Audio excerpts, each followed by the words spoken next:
Okay, so this is the original quantum cryptography apparatus, um, and it's sat. This is a little bit upside down, where it's in position similar to a coffin. That's why we call it. Look at the handles on the end. You can see why we call it a coffin. We can follow the path of the light. We had a light emitting diode. In those days, the shortest wavelength you get was a green.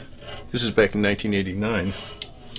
It goes through a pinhole, lens, a polarizing filter, and so we get a beam of polarized light, a little flash of this LED. The purpose of this is to allow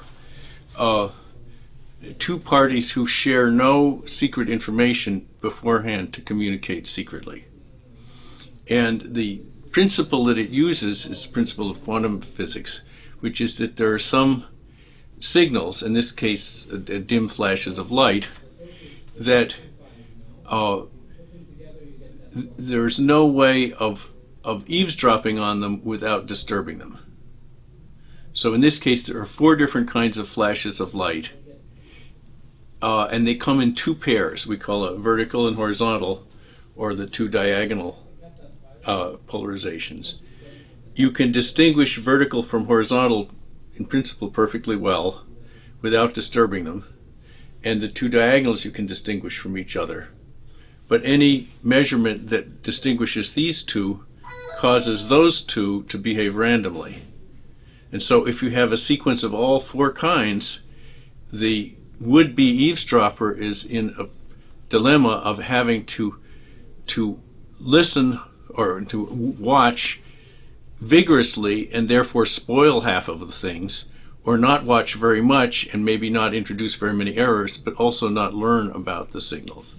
And then the sender and receiver afterwards, even though the receiver will have spoiled half of the signals, the sender and receiver can work out which ones they spoiled themselves, and the remaining ones will just be a shared random sequence of bits.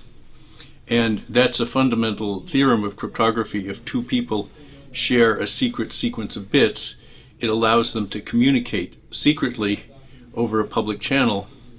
But the limitation of that is this is called a one-time pad, is that they can't send a message longer than their supply of shared random bits. So the shared random bits are kind of a non-renewable resource, and there is no way short of well, I say no classical way of refreshing this supply without meeting in person to exchange some secret hard disk or something like that, or thumb drive. This is a way of the 2 parties can do it without meeting in person, as long as they have an unjammable public channel which the eavesdropper is allowed to listen to. And it can't really be done except by these quantum techniques.